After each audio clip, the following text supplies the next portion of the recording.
Welcome to the Deficient Vegans podcast, episode 42. I'm the Muscle Deficient Vegan here with the Protein Deficient Vegan. Do you want to say hi? Hi. Hi, everybody. So since this is episode 42, maybe we should title it The Answer to Life, the Universe, and Everything. Okay, I actually have a thing about 42. So I was on academic team in high school, and if we didn't know the answer, we would just answer either 42 or E.B. White. Oh, yeah. How often were those correct answers? One time, it was correct. Yeah. Yeah, and if you're not familiar with that, it's just from a nerdy book called The Hitchhiker's Guide to the Galaxy, so it might be worth reading. I'm going to be honest, I've never read it. That's really disappointing. Okay. I'm really disappointed you haven't read all the Stephen King books I have. So our actual topic this week Anyway, is talking about the different obstacles and limitations that may come up while lifting weights, and can also apply to like some body weight things or just kind of moving your body, things like that. And then we'll also cover our myth of the week, which is that building muscle is the best way to burn fat. Have you heard this? I've seen it. No, we'll talk about it. But first up, new news. New news. So the first piece of news is not necessarily new, but it's interesting and I guess kind of restarting this year. So New York City has a rule that makes their residents split out organic waste from like normal trash. Organic waste being like food waste, food soiled paper, like the example I saw was greasy pizza boxes and stuff like that, and yard waste. They process, when this is in effect, they process 100 to 150 tons of organic waste in a day and turn it into high-quality soil. That's wild. Yeah. I saw it goes up to like 250 tons a day when it's leaf season, basically. Man, I don't know why people rake their leaves. I just like to let them rot in the backyard. Maybe we should start adding them to our compost bin. Yeah. Or at least throw them in our... I like seeing them on the ground. Yeah. I guess they had to pause this program for a little bit last year. I'm not sure exactly why, but they're going to start it up again this year, 2026. Yeah, this seems like a good thing every town should do. Yeah.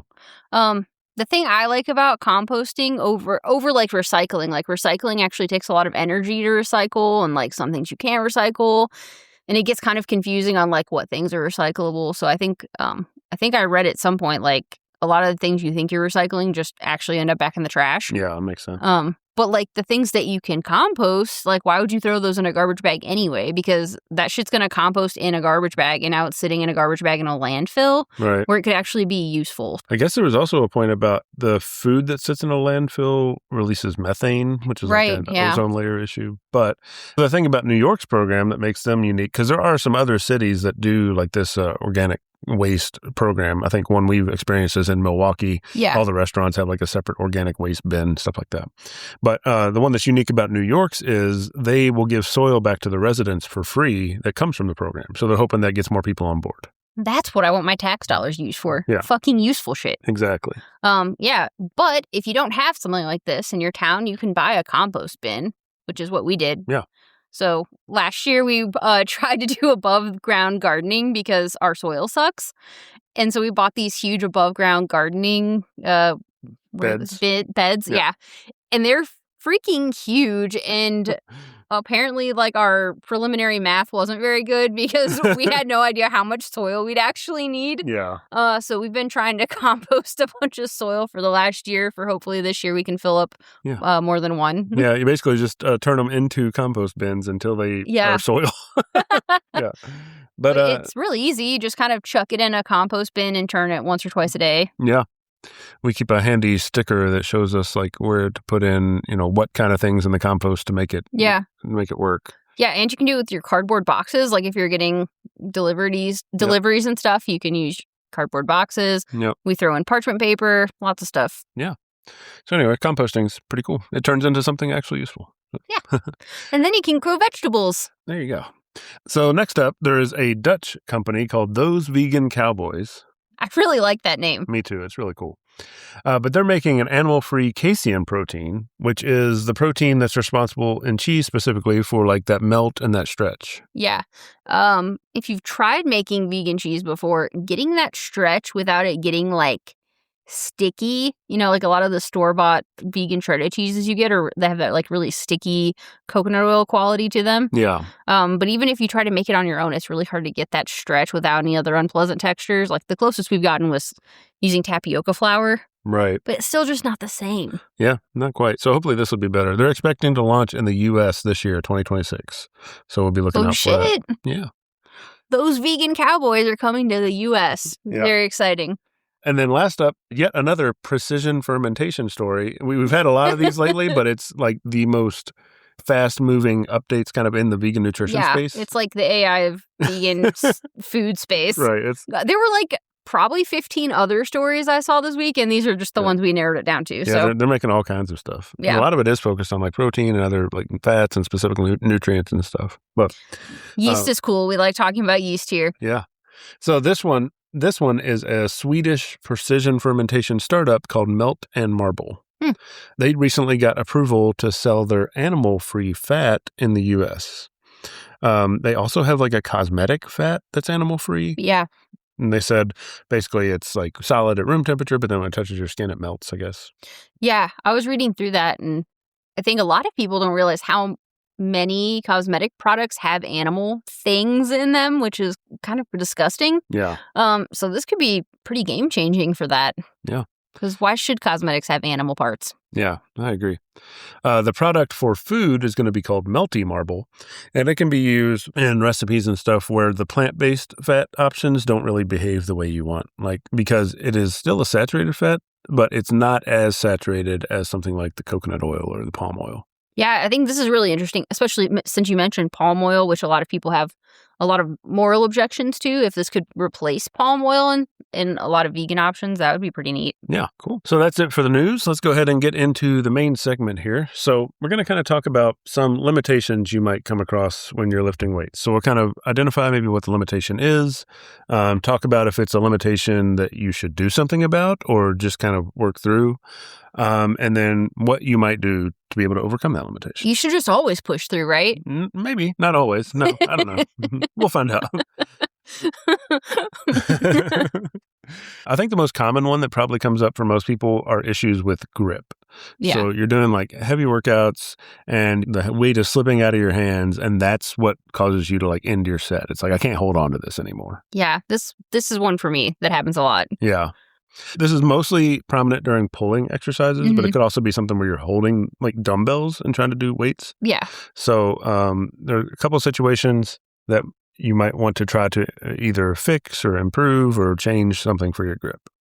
So some options there are changing your grip. So if it's something like deadlift, where you're pulling it from the ground, there are a couple other grip options. So instead of grabbing it like with both hands in the same direction overhand, you can use something called a mixed grip, where one hand is like palm facing forward, the other hand's palm facing back. Okay, yeah, I've seen that. Yeah, it's a much stronger grip position. You don't want to just switch to it with heavy weights because you can, hurt yourself basically. But there's also, with mixed grip over a long period of time, there's a slightly higher risk of like messing up your bicep tendon because you're exposing it with the hand that's underhand. Oh, that's interesting. Yeah. So I actually deadlifted mixed grip for a long time. And, I ended up with issues with my bicep tendon. Oh. I don't know if it was related to that, but So you don't do that anymore? No, I don't do that anymore. And it was on the arm that was underhand. So it's definitely a possibility that's what caused mine, but, who knows? But a lot of people do that. And it's, most of the time it's fine, but it just has a slightly higher risk of causing some issues there, especially if you're doing heavy deadlifts normally and then you just like switch to doing mixed grip. I'll see a lot of people like online who like do their whole warm up with regular grip and then like switch to mixed grip. And it's like, okay, that's not really, you don't want to do that. It's probably like, again, it's probably fine most of the time, but not a great idea. Now, if you were doing the mixed grip, do you switch which one's over and which one's under? Sometimes, but I never did. And sometimes people don't like to. Like, I kept my stronger hand overhand and then the other hand that's underhand. interesting. Yeah. I just would have assumed you'd try to do it 50-50.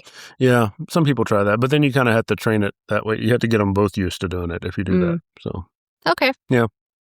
I've never done it. Right. The other option is something called a hook grip. It's very uncomfortable for the most part. You like tuck your thumb under and you're pinning your thumb between the bar and your hand. No.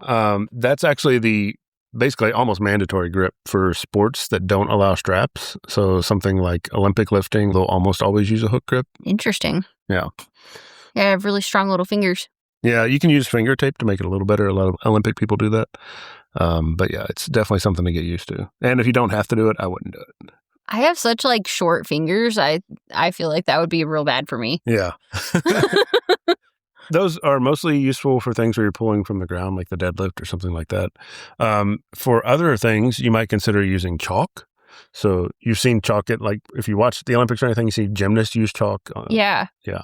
Okay, I tried using chalk for the first time, like 2 weeks ago? Because you were like, I used to always wear the gloves. Yeah. Because I like my little gloves. Yeah, a lot of people like gloves. Yeah, but you were like, try this chalk, because I was having trouble like really holding on to the bar thing when I was doing my lat pull downs. Right. And holy shit, chalk works. Yeah. I had no idea. Yeah. Chalk is basically allowed in any competition or whatever. It's actually another thing that's almost mandatory for a lot of them. It doesn't really like fix your grip. What chalk does is it helps with sweaty hands and kind of increases the friction. Wow, you had to tell everyone to have sweaty hands. Well, we all have slightly sweaty hands. It's not like your hands are sweating. It just, they are. It pulls all the moisture out of your hands. But you can buy like the liquid chalk, or they have like powder chalk, but you have this little bag of chalk that I like. Yeah. Some gyms actually say they don't allow chalk. So because it makes everything dirty. It makes everything dirty. Yeah. But liquid chalk is, at most of the gyms that say no chalk, liquid chalk is fine.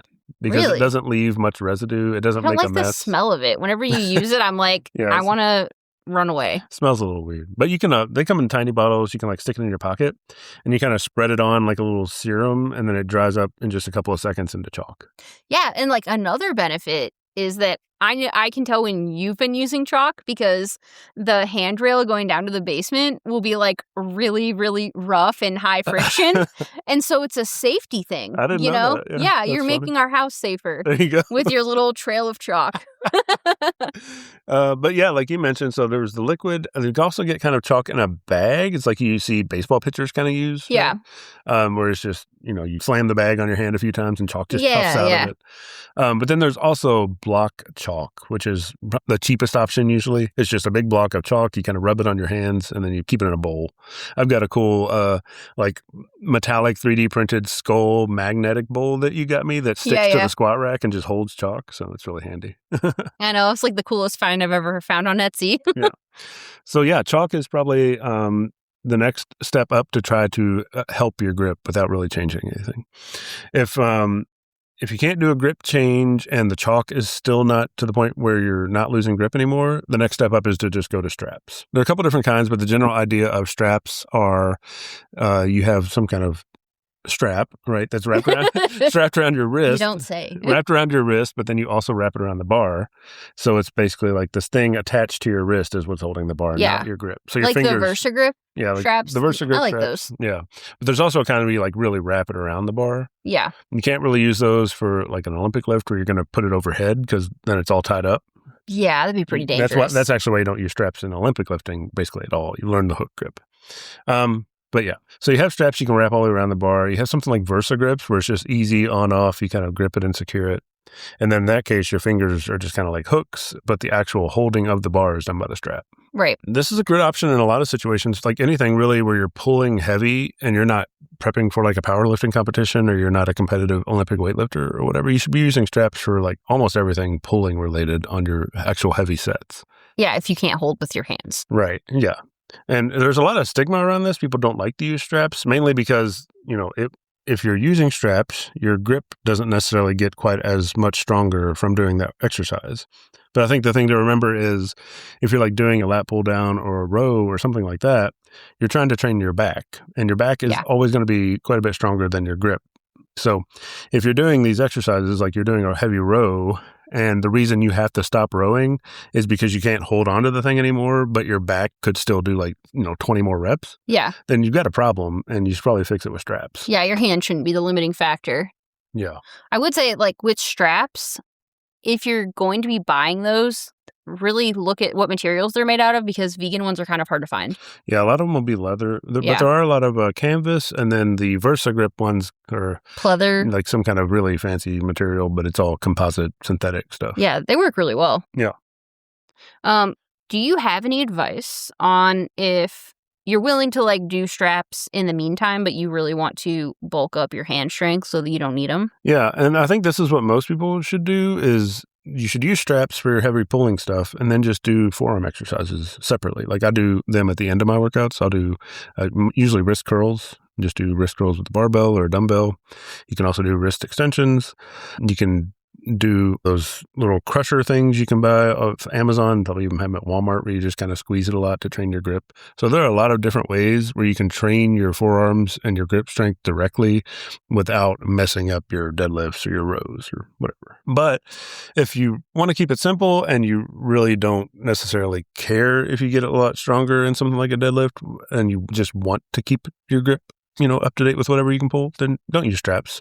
But you just have to accept that that's probably going to limit your progress with like your back or your posterior chain or whatever it is you're trying to train. Really depends on your goals then. Yeah, exactly. And there are a lot of people who are just like, I want to be able to hold on to whatever I pick up. Yeah, like if you're going to fall from a building, like that happens in movies all the time, yeah, you want to be able to hold on to that ledge. Right. Because you're not going to have a strap. That's true.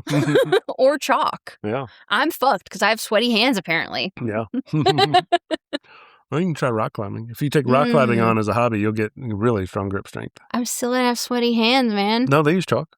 Rock climbers use chalk. But what if I fall off a building? On the building, yeah, I don't know. Yeah. It's tricky. Can't go on top of roofs. All right. So that pretty much covers like grip limitations and how you might want to deal with those. The next thing we can talk about is if you're trying to do a movement and you can't like safely or comfortably get into the right position for the movement. Do you have any examples? Yeah. So this could be something like a barbell squat. Like say you go to do a barbell squat and you start to do it and you're like, this hurts already. Like or it's just like really uncomfortable or I can't balance and you're like tipping over or something like that. Yeah. No, I have had this. My squats are really bad. Yeah. I can't do squats properly. And I've tried like all the other things they tell you to do. And yeah. So anyway, what would have your advice been to me? Yeah. So there's a lot of stuff with squats, first of all, that like your positioning has to do a lot with like the length of your upper leg compared to the length of your torso. Yeah. But then, I have short torso, long legs. So yeah. Yeah. And most of the time that would mean like you might have to bend over a lot more. Yeah. But also, if you've got like the scoliosis thing going on, then that adds some other complications to it. So, but yeah, in general, so you just think about it in terms of maybe some people could just start with a lower weight and they'd be able to get in position a little better. Yeah. Because maybe you're trying to do squats isn't actually a great example because in my opinion, weight actually helps you get into position for squat. Yeah, that's what you always told me. Yeah. But with something else. Push you down. Right. But with something else like maybe you're thinking like heavy dumbbell bench press or something.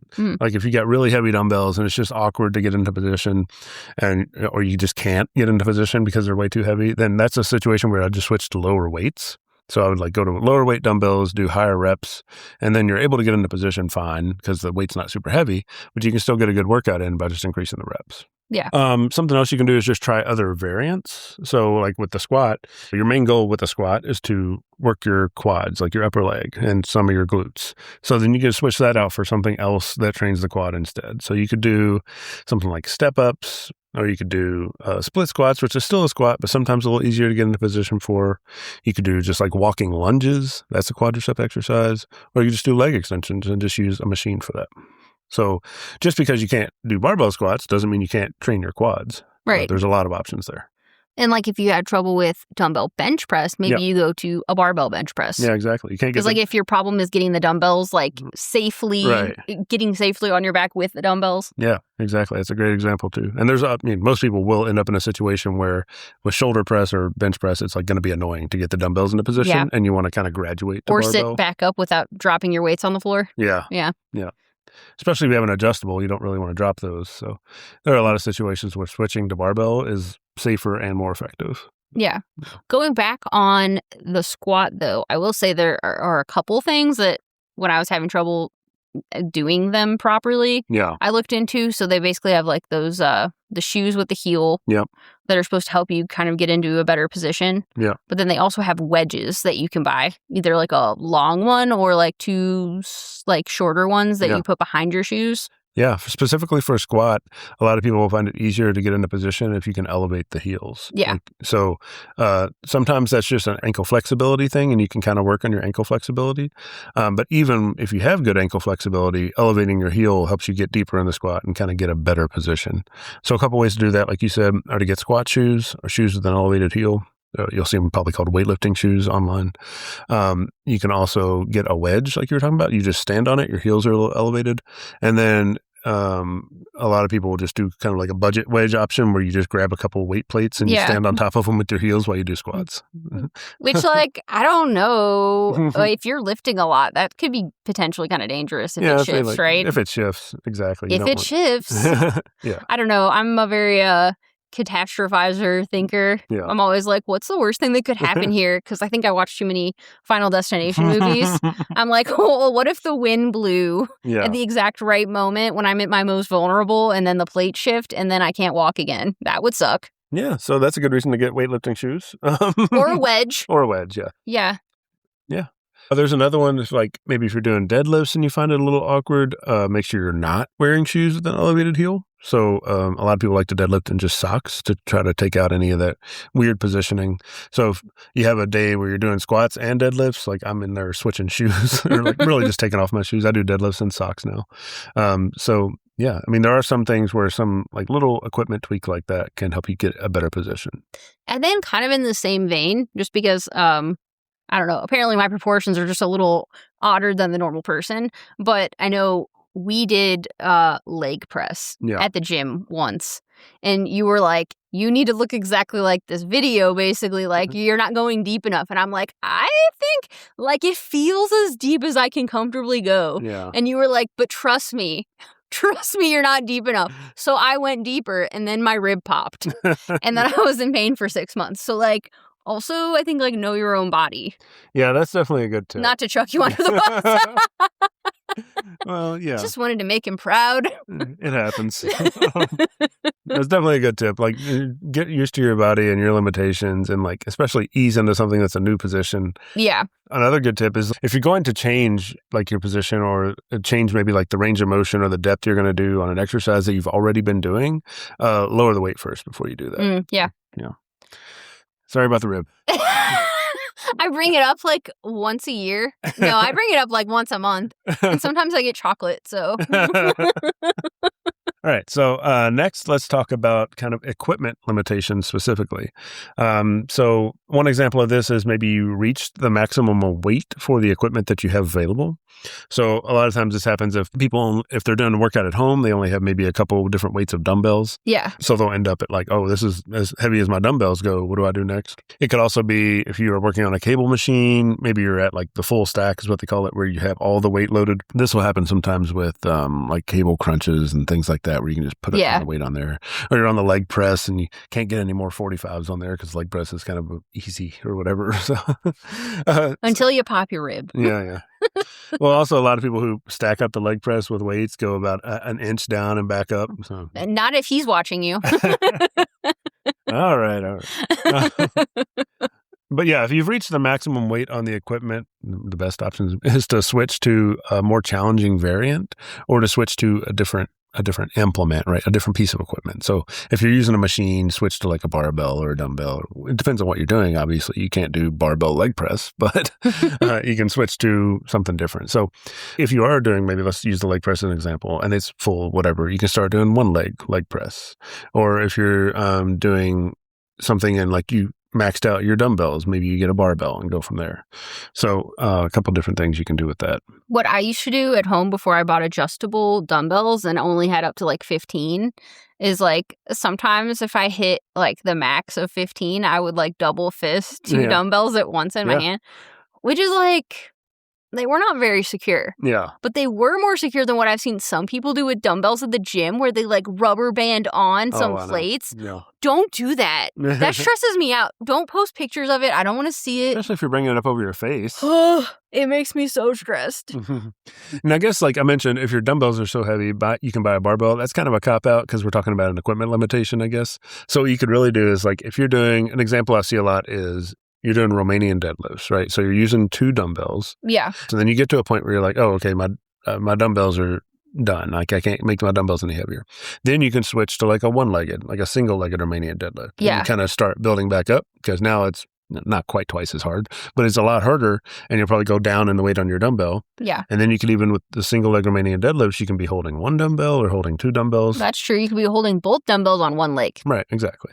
So you can kind of change the actual variant of the exercise to a more challenging variant, and, you'll be able to work your way back up in the weight again. I mean, just always do more reps, which is going to take longer, but ultimately the volume will go up. Yeah, more reps. As long as you're able to keep it under like 30, 35 reps, you're still in a really effective spot. So, I mean, that gets pretty boring and people hate doing it. But if that's your only option, increase the reps. Yeah. Ask for more weights for Christmas. There you go. Also, maybe still in the equipment limitations, if the equipment you need is not available. So, like if you go to the gym and you're like, okay, I've got to do leg press today, or I've got to use the Smith machine But there's today. some guy there with a tripod that's been there for 45 minutes. Somebody's camping out, reading a book. I think this is when it's good to know, like, why are you doing that exercise?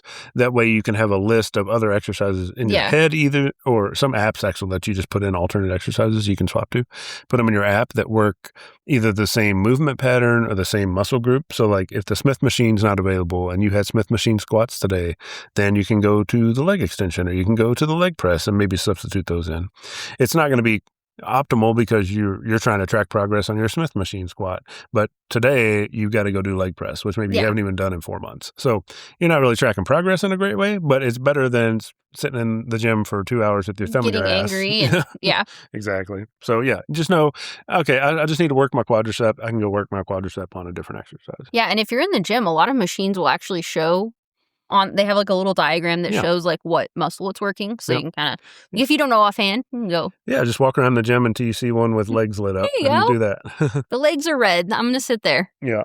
And then if you're trying to use machines, kind of the same thing. Like, this machine's a chest press, but the guy's sitting on the chest press machine. He looks like he's not going anywhere for a while. Then you can go do a Smith machine bench press. You can do dumbbell bench press. You can do, a couple other cable bench press if you really need to.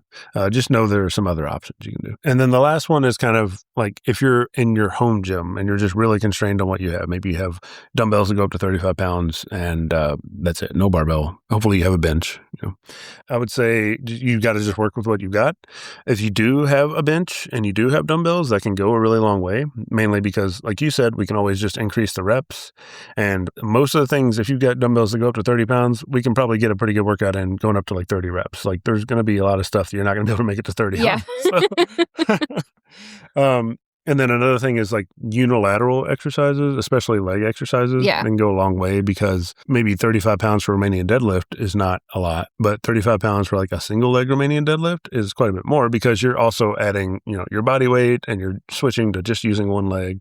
Same with like split squats, walking lunges, like all that stuff is you've only got one leg doing the work and you've incorporated your body weight into it to some degree. So we can really get a long way with low weight dumbbells in a situation like that as well. Yeah. So I switched recently from RDLs to one leg RDLs and have been humbled. Because basically I have scoliosis and I think I figured out that one of my legs is like slightly longer than the other. So it was taking the brunt of the work when I was doing my, the shorter one seems to have been taking like a lot of the work when I was doing my double leg RDLs. So now that I'm switching to single legs, I'm like, one is definitely not as strong as the other. So I'm having to go back down in weight. Yeah. Bonus, you can help with the imbalances there. Yeah. All right. So that's pretty much it for equipment limitations. Now let's talk about limitations from like pain or discomfort. And it's important to recognize like what is normal because, working out is hard. You're not going to be comfortable. You're going to feel like the muscle, you're going to feel the effort. But then there's like pain, which is not as good. So some of the things you might feel from like normal discomfort, which is fine and expected, are like your muscle burning. You're just kind of feeling really fatigued, like cardio, you're like breathing hard, you're tired, that kind of thing is like uncomfortable, but it's part of the process. And then feeling like a big stretching sensation. It's like usually that's what you want to feel when you're doing these exercises because, the stretch is a big part of how the muscle grows and getting the tension in the muscle. So for feeling like burning, stretching, and just like really tired, those are all good and expected ways to feel uncomfortable during an exercise. Some of the things that are a little more concerning are what you might think of as actual pain. Yeah. Right. So if you feel like a sharp pain or a sudden pain, Or you hear your rib pop. you hear anything pop. Anything pops? Well, That's not... It's not necessarily true. My knees pop a lot doing squats, but that's more of a crackle. Like an unusual pop that you've never heard before, and you're like, what was that? Yeah, pops are usually not a good sign.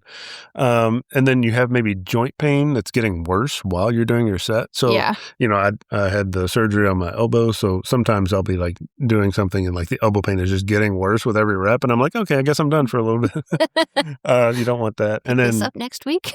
Yeah, exactly. And then if you find yourself kind of changing the movement pattern, the exercise to avoid pain, you should probably just put it down for the day.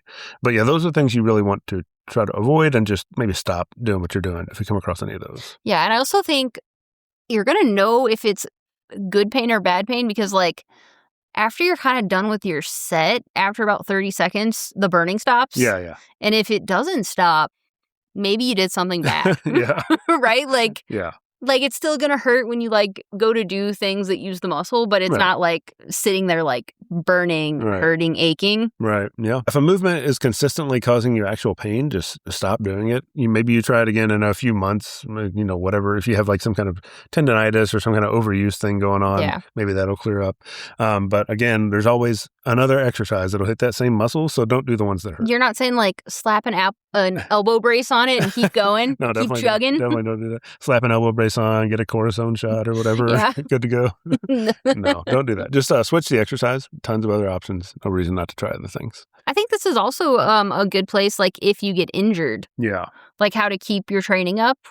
Yeah. Like, kind of work around it, figure out what else you can do to train it in the meantime. Yeah, and definitely, on the advice of your doctor and probably a physical therapist in a lot of cases, they'll say, like, okay, don't do this thing with your leg, but you can do curls. You're like, okay, I guess it's arm month. You have a broken ankle, but you can train your arms all you want. An excuse to skip leg day. Right. Yeah. You did stuff when your elbow was completely effed. Yeah, and even going through. So when my elbow was completely screwed up, I was going through physical therapy, and they would give exercises, and you could do some of that stuff at home, and you could basically. I didn't really after a certain point, I didn't really have restrictions. It was just like whatever you can do. Yeah, but it would still hurt when I did it. Well, you have like metal things in your arm now. But but a lot of that was like you should still do it because you need to increase the strength on it. But that was under the advice of like the physical therapist. It was like push through the pain in these specific situations. Right. So, talk to a doctor, not ChatGPT. Yeah. Oh, definitely. And then also for pain, if there's like a specific, like getting into position, something causes you a lot of pain. So like if you do try to do squats one day or something, and you're like, okay, this is like, I have lower back pain while I'm trying to do this squat. Yeah. Just like, don't do that. You can try to find like an in-person coach who can maybe make sure it's not your form or something. But if you're trying to do something for the first time and it's just like, ow, this hurts, then something's wrong. It might be like an anatomy thing, it might be a form thing, but just go try something else for a little while. Yeah. As someone who has blown out their back multiple times, which is probably maybe related to the scoliosis thing, but like I can kind of tell when we're like reaching a point where like, oh, if I bend down the wrong way today specifically, I'm not moving off this couch for like the next 7 days. Yeah. So I'm just like, I'm gonna baby it today. Baby it and maybe do some stretches, but like be very gentle with it. Yeah. And I think, I don't know, maybe this is just my back, but like I can kind of tell when my back's about to blow out.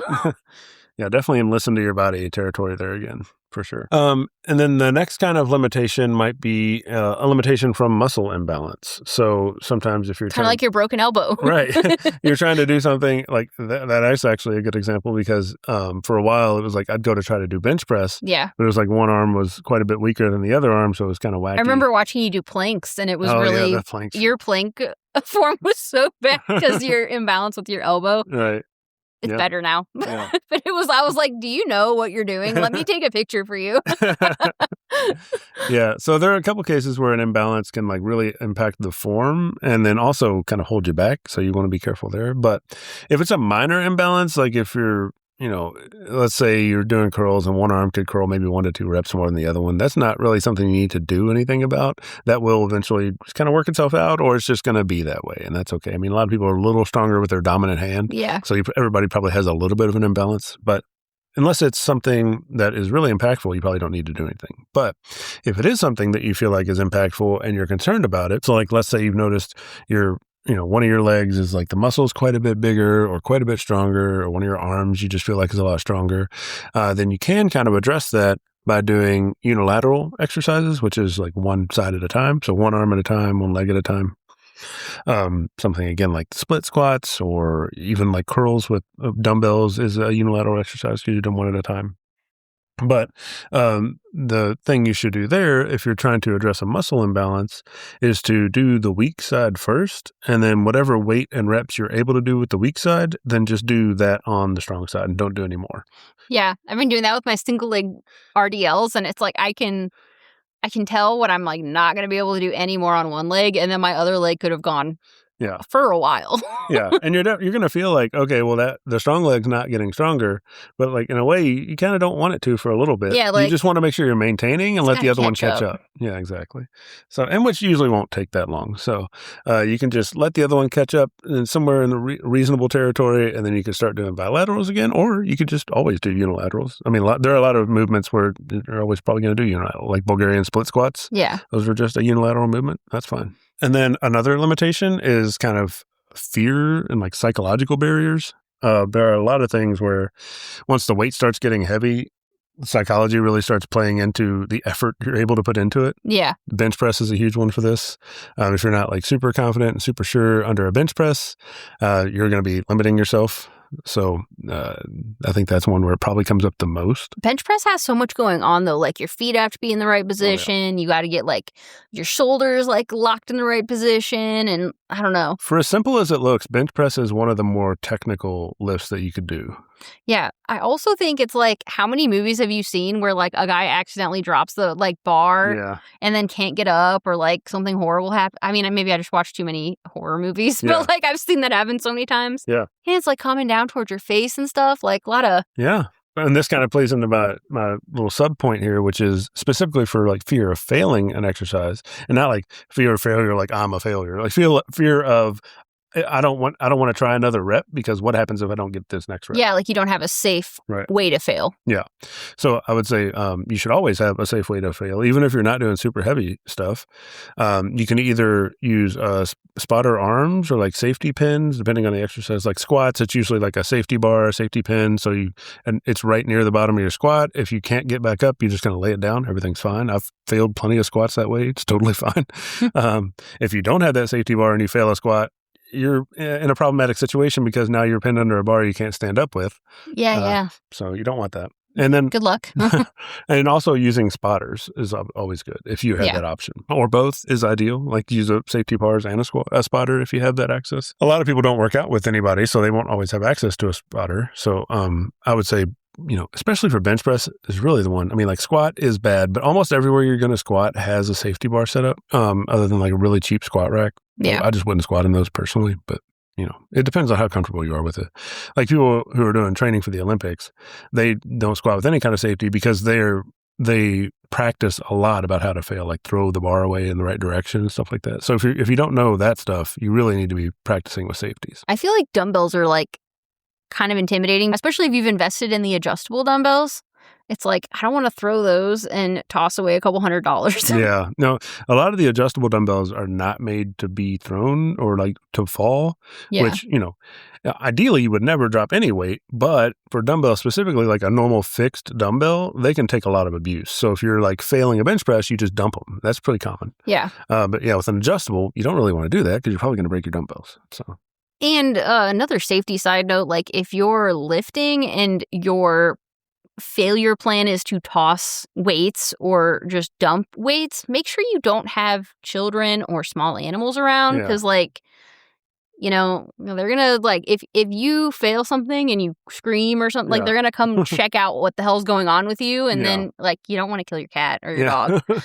Like I heard some like pretty crazy things, not specifically around weightlifting, but it was around Peloton had a treadmill or something, and like Peloton treadmill, like I think a couple toddlers were killed just because like they don't know what the fuck you're doing. So like just make sure you have like small kids and animals are like in safe places when you're doing stuff. It's not just about your safety; it's about other people's safety as well. Yeah, I've been to some gyms that have like a gym dog, and that always stresses me. Yeah, like Or, or also, I guess, if you're at a gym, make Yeah. sure your safety plan does not involve smacking someone else with a weight. Well, I just saw somebody on, I think it was on, maybe it was on Threads or Reddit, I don't know, somewhere on the internet last week that was talking about, I guess they had a little bit of trauma because they had 2 squat racks next to each other at some point, and somebody had like failed their squat one time and had to dump the bar like without clips on it and like dump the weights, and they like rolled over and almost hit Oh my them while God. they were doing squats. So they were like telling people like, hey, always use clips on your squats. Yeah. I think that's like a really good example though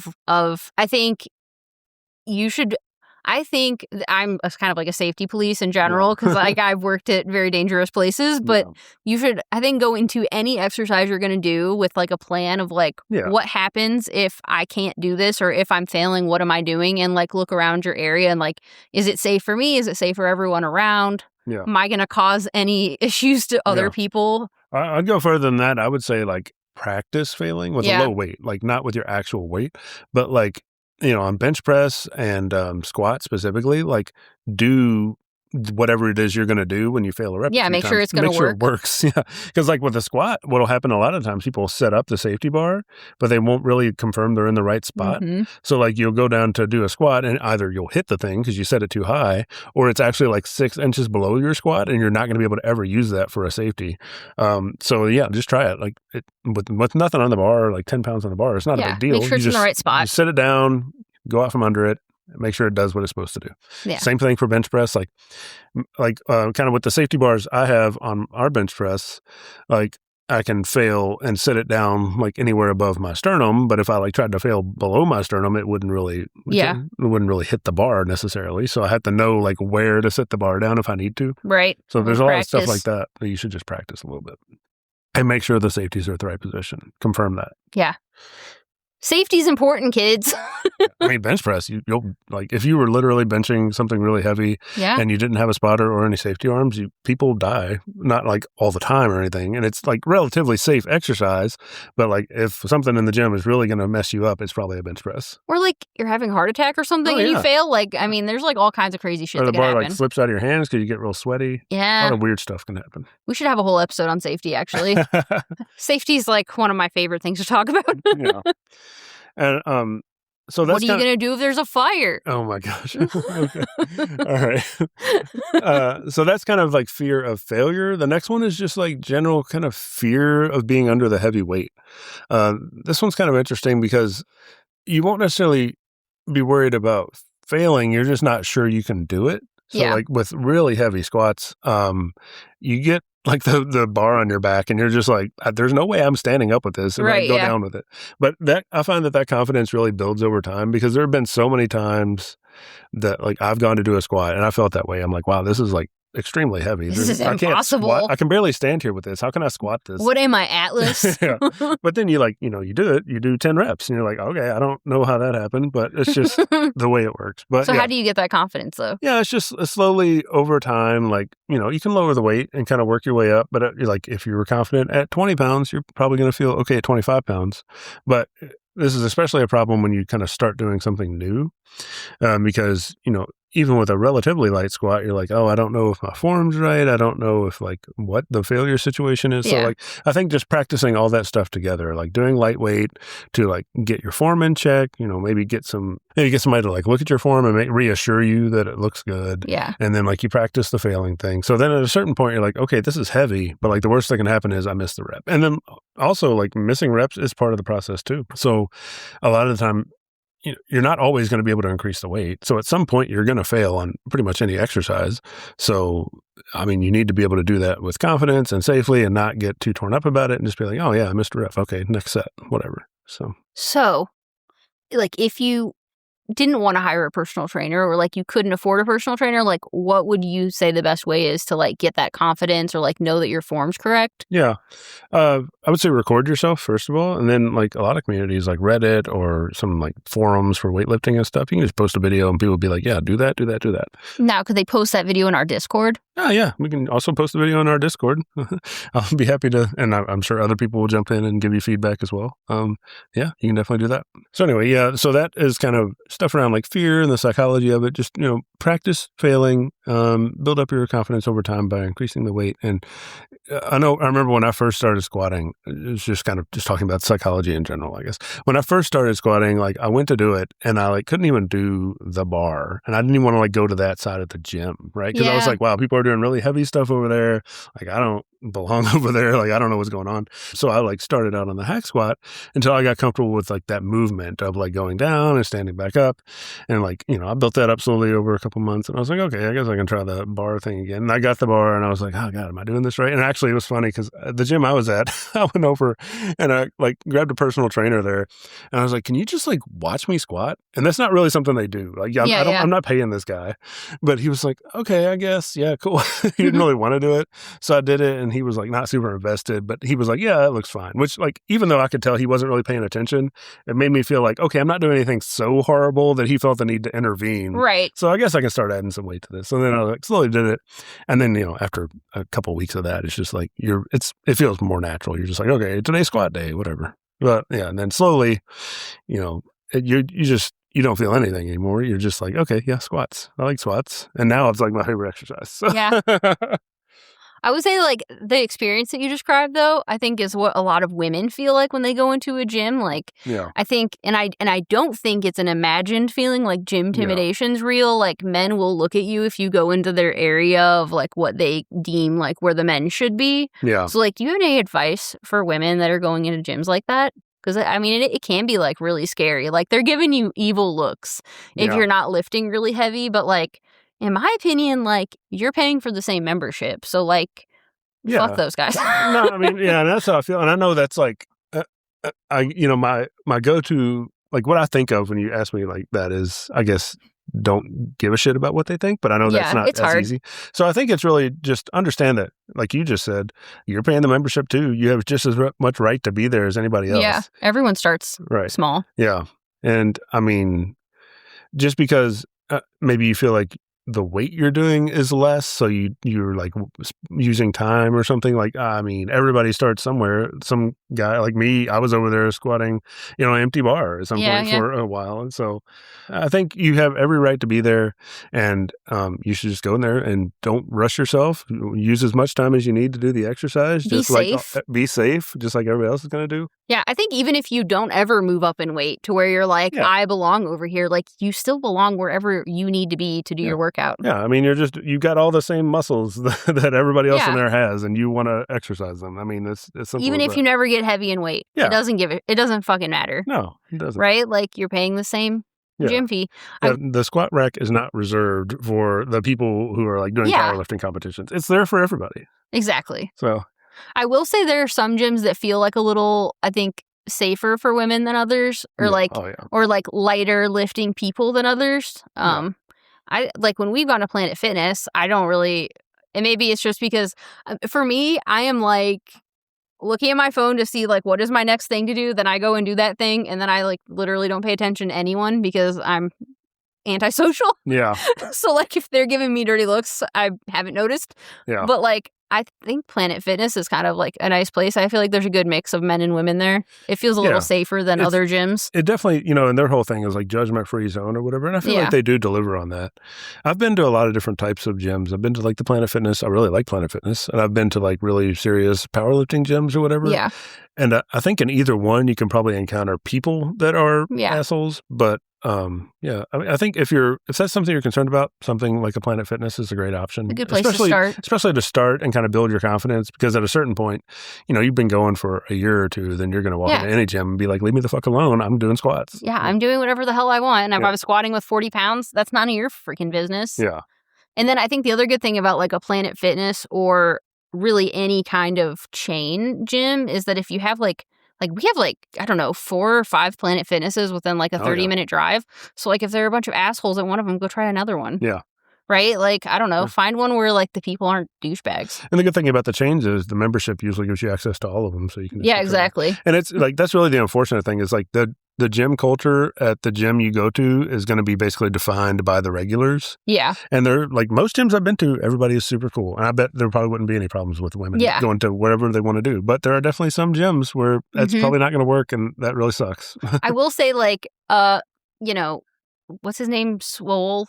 Oh, Joey Joey Schwoll. Swoll. He has like his problems, but like I do appreciate this stance he takes, basically like don't bully people at the gym. And I also think like if you're at the gym and you're frustrated because you're seeing someone not lift very much and you're like, I need to use that machine, just like remember that's where you started. And like the person probably feels self-conscious about it too. And it took them a lot of courage to go over there and lift that. So just like have some empathy there. Yeah, I think a lot of people, when they first start going, don't feel super comfortable. Yeah. Especially with something like, something a little more, a little heavier, I guess, like squats, deadlift. Yeah. Like deadlift is like you're literally standing up on a mini stage making more noise than anybody else in the gym, even if you're not doing super heavy. It's so embarrassing. So it's like you're just standing there like boom, boom, boom the whole time. And that was a really intimidating thing to do the first couple times. Yeah. But then, eventually you just get comfortable and you're like, oh, okay, I mean, this is my exercise for the day and it is what it is. And then also over time you start to notice, and this is probably different for women to be fair, but you start to notice that like nobody's really paying attention to. Yeah, I don't think that's necessarily true for women.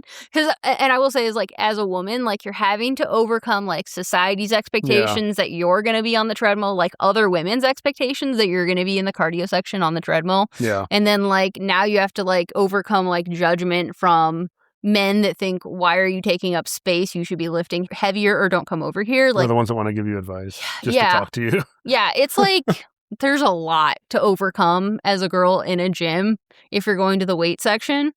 So like my advice to any men listening is leave women alone. Yeah, no shit. Unless they ask for your help specifically, just like unless they're yelling, help, help. Yeah.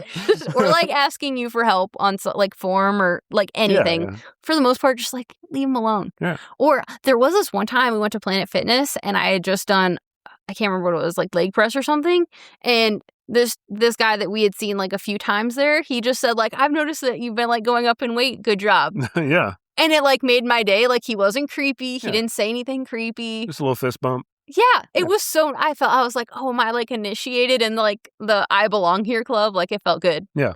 Yeah. For the guy, like if you feel compelled to just interact with the girl for some reason, just talk to them the same way you talk to the men in the gym. Yes, like don't be creepy.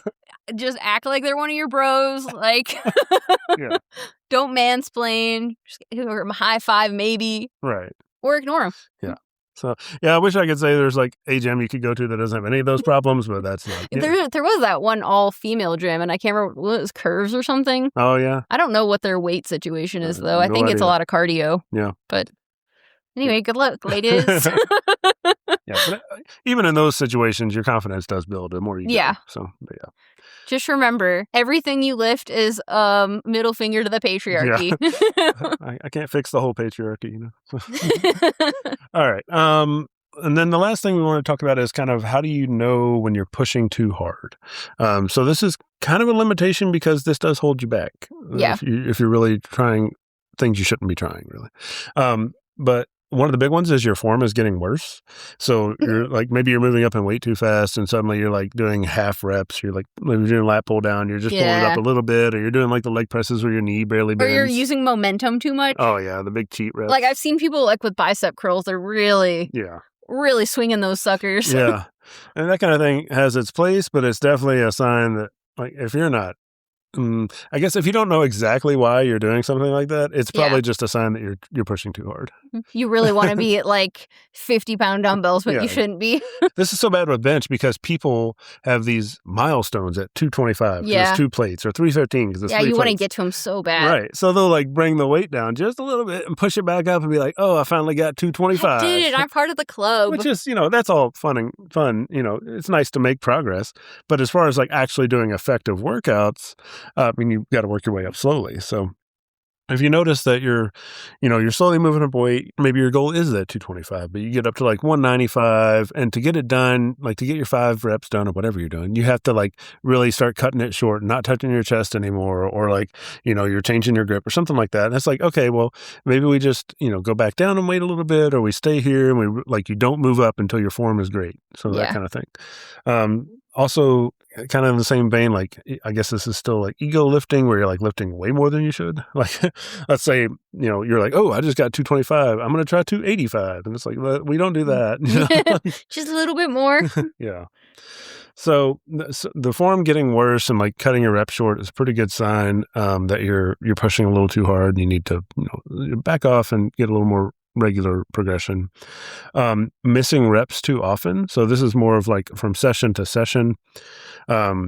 If you just graduated to a new weight, maybe in your progression, and then maybe you're trying to get 3 sets of 10, just to keep it simple. And then one week you get like 8-8-8, and the next week you get like 8-6-5, like it's going down. The next week you're at like 8-6-2 or something. Like you're just missing stuff over time a lot.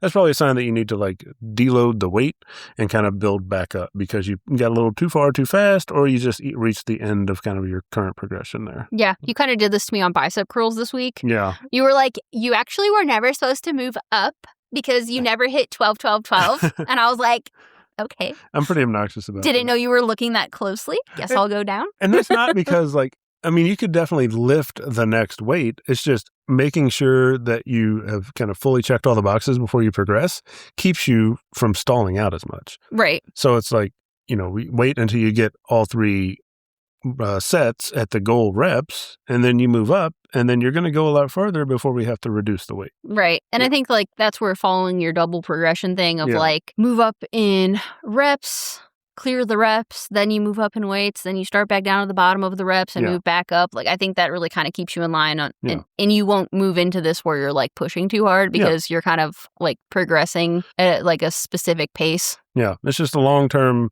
continuous progression for as long as possible before we have to do some kind of deload. Yeah, and it probably helps prevent injuries and stuff too. Yeah, definitely. Like it has its place. Right. There's a lot of little smaller reasons for it as well, like injury prevention. Yeah. Another sign that you're pushing too hard is you're still sore in that muscle group going into the next workout.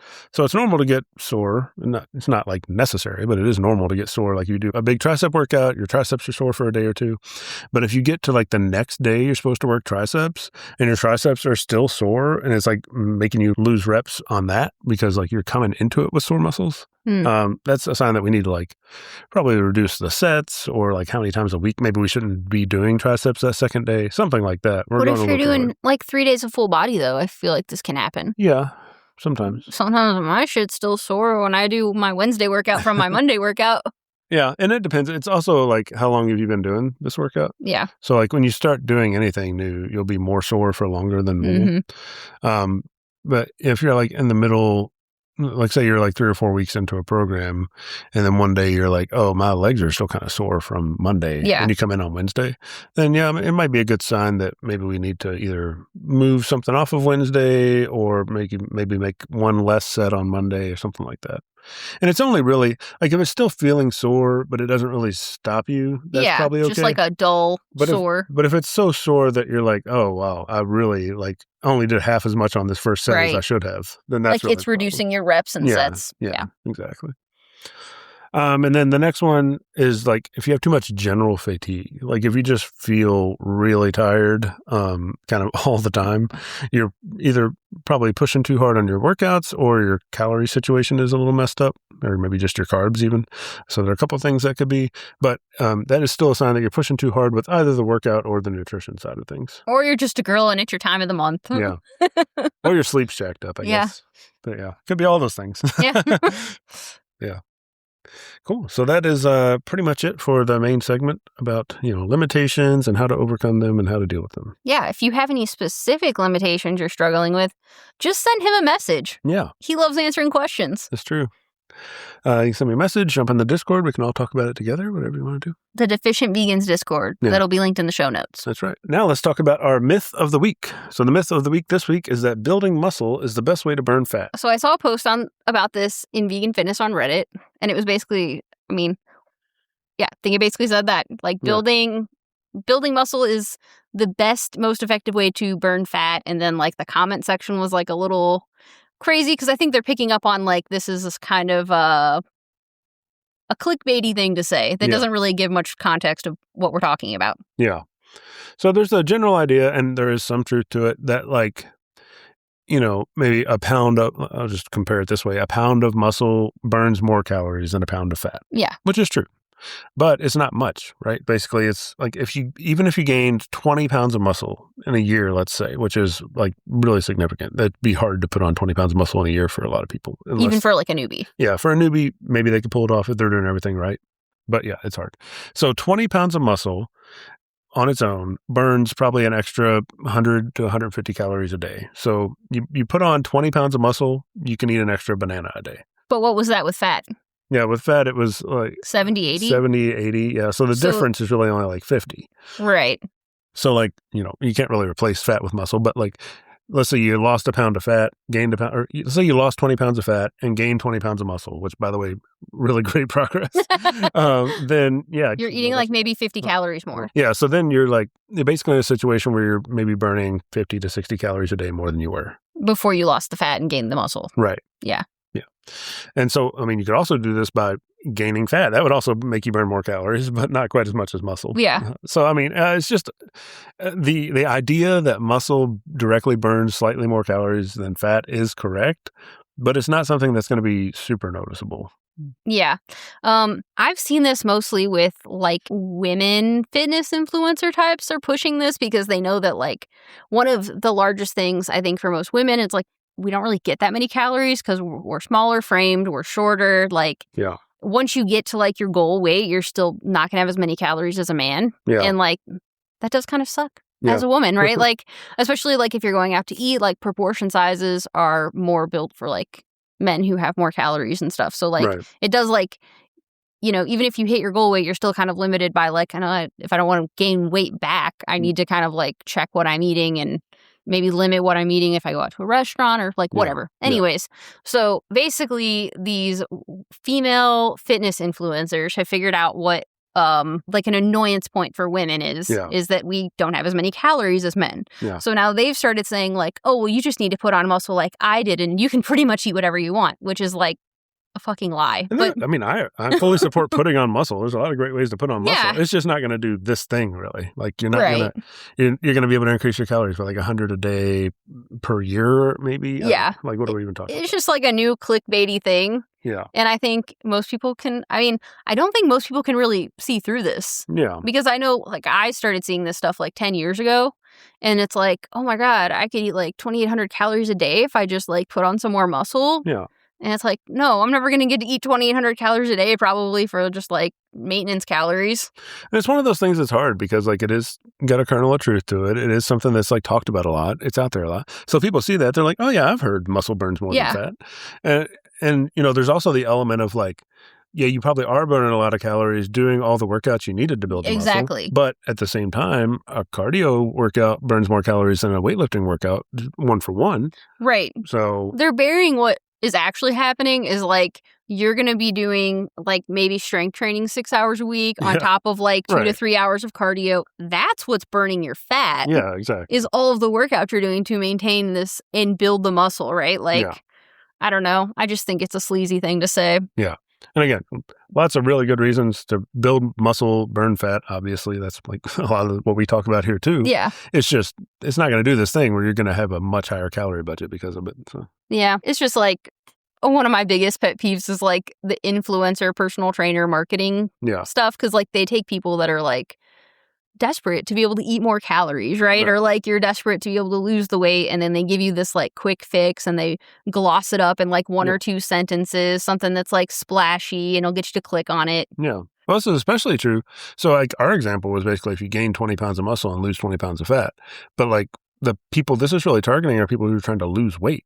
Yeah. So like as you lose weight, that's going to cancel out. That's going to cancel out the muscle gain. Anyway. I know. So it's just really like a situation where it's like a realistic year maybe for a person would be like you gained 20 pounds of muscle and you lost 60 pounds of fat. Right. And your calorie total is going to be less. Like, I know. Because the bigger somebody is, the more calories they burn. Right. Just naturally, even if it's all fat. Just naturally. That's why like the TDE calculators, if you lower the weight on there, your calorie maintenance goes much lower. Yeah. So if you have like a standard year of a beginner where you gain 25 pounds of muscle, you lose like 60 pounds of fat for somebody who's like really overweight, then your calories aren't going to go up. They're going to go down. Right, exactly. Yeah. Which I think was like some of what people were saying in the comment section. And then of course this person was just like, Oh, well, you know what I meant. Like, obviously I meant like get your food right and get your exercise right. And it's like, well, that's not what you said. Yeah. And that's all a really good idea, but that's not what you said, though. Yeah. Yeah. It's just like, so I think if you see like a 1 or 2 sentence that seems clickbaity and it seems a little too good to be true, probably dig into that. Yeah. Because they're lying to you. Yeah. They're trying to sell you shit. I could do a whole episode on this. This shit pisses me off. You know, because like I think we've all been at that point where we're like desperate to like lose weight or like get really ripped or like whatever it is. Like you're looking for that quick fix and they intentionally like try to get you with like. And, you know, it's one of those marketing things where people are more likely to click on it for sure. But if you're going to do clickbaity marketing, it doesn't need to be misleading also. It can be clickbaity and attractive and true. Right. Because, like, what's going to happen now? You get these clients and, like, you're like, actually, you're going to eat less. Yeah. Actually, I've been lying to you. Yeah. I mean, I'd be curious to see how this would play out in practice. You know? Right. Well, yeah, you can eat 2,500 calories after you lose those 80 pounds you need to lose, gain 20 pounds of muscle, and then we're also going to be working out 10 times a day and getting 20,000 steps. Then I'll give you your 2,800 calories. Yeah, because we're going on a bulk. We're trying to gain weight. So like, what? Yeah, okay, yeah, we'll go to 2,800 calories because now we're trying to gain weight. After a year and a half of this. Right. Anyway, yeah. So anyway, the myth that building muscle is the best way to burn fat is busted. Yeah. But still really good idea. Yeah, build muscle for other reasons, but it's not going to burn fat better than like cardio. Yeah. All right. What updates do you have in protein-deficient vegan land this week? Okay. I don't know if any of you guys have tried my high-protein banana bread or pumpkin bread, but I just dropped a new recipe that is high-protein orange cranberry loaf. Oh, that's pretty cool. It's made with Vital Wheat gluten again. What do you think about it? I made it a few times. Yeah, orange cranberry was never one of my favorite flavors, but then you made those muffins, and I liked those a lot. And now the bread I can really appreciate because like I feel like it's very orangey, but not like overwhelmingly. But like I can really taste it, and I get it now. It's like a nice little fresh fruit thing in the morning, and it's like 40% protein, which is nice. Yeah, it takes all 5 minutes to make, so might want to check that out. I'm also working on a black bean brownie recipe, which I have always hated black bean brownies. So it's funny, early on in your videos, we actually made a video about like, it was basically the premise was black bean brownies suck. Don't let people tell you different. Well, yeah. Because like, okay, I've always seen people be like, oh my God, these black bean brownies are so good. Yeah. They're like just as good as normal brownies. And we were like, okay, let's try like the most highly rated vegan black bean brownie we can find online. So we picked one that had like crazy good ratings and we tried it and it sucked. It sucked. It tasted like... It tastes like beans. It tastes like beans. Yeah. And the texture was really off-putting. Like last week or something, I was just really, really wanting... My period was coming up and I wanted chocolate. And we've been on a really, really big bean kick. See, how many recipes do you think we've ended up with because of that over the years? Probably a lot. But I was like, go downstairs and blend up a whole can of beans. And you're like, okay. And so they actually turned out really good. Yeah. They were like gooey, creamy chocolate on the inside. Yeah. I don't know how you managed to do that with beans, but... Peanut butter powder. Yeah. It really covered up the bean taste. Yeah, completely. It really covers up the bean taste really well. And yeah, I don't know. I have to make it again. Yeah. But I think hopefully people like it. I think it was really good. I did use monk fruit, and I don't normally use monk fruit in my recipes. But it was like close to 30% protein for the brownies and like only like 100 something calories per each. Yeah. Definitely don't try it if you have some serious sugar alcohol issues. Yeah, the monk fruit, you can get it. I think you can actually get like pure monk fruit sweetener, or you can get it mixed with like various sweetener substitutes. Yeah. Like erythritol is the one we had. And then I think you can also get it with xylitol. Yeah. You can just get pure monk fruit. And some people do have sensitivities to various artificial sweeteners. So I found out I have some sensitivities. Yeah, so you might want to pick the one you don't have sensitivities to. So I limit myself to one. The rest it has a pretty highly laxative effect if you're sensitive to sugar alcohols. It's a fun thing to learn how to make some brownies. No, it was a pretty good time. Now, we should mention that's not a feature of the recipe. No. That's specifically the erythritol. Right? Which apparently most people don't have an issue with the erythritol. I mean, I ate a bunch of those brownies. You ate like 6 in a day, and they had no maleffects for you. Yeah. Which apparently, we looked it up, and most people don't actually have sugar alcohol sensitivity, so I just am one of those blessed people. Yeah. What about you? You got any updates? I've been working on plans to start taking other paid clients from the general public after the Veganuary giveaway training is over here. Which will be like in I think it's like April? 5 more weeks from now. Yeah. Yeah. So I've been working on like pricing and setup for that kind of thing. You can watch out for that. Yeah. See if it's something you'd be interested when his books open up. Yeah, so I think that's it. We appreciate you all for listening. If you could rate and review us on Spotify and Apple Podcasts, that helps us out a lot. And you can also leave comments on Spotify and YouTube. We love that. Yeah. And also, like I mentioned earlier, we have the Deficient Vegans Discord down in the show notes. We got a nice little influx of people last week, so we're up to 60 now. It's hopping. Yeah. And you can send your questions and any like forum videos to MDV over here. He loves answering questions. So yeah. Questions, forum videos. If you just want to talk about your workout or maybe like ask about exercises, I don't know. I can help you out. Yeah. So I think that's it. You want to say bye? Bye, guys. Bye, everybody.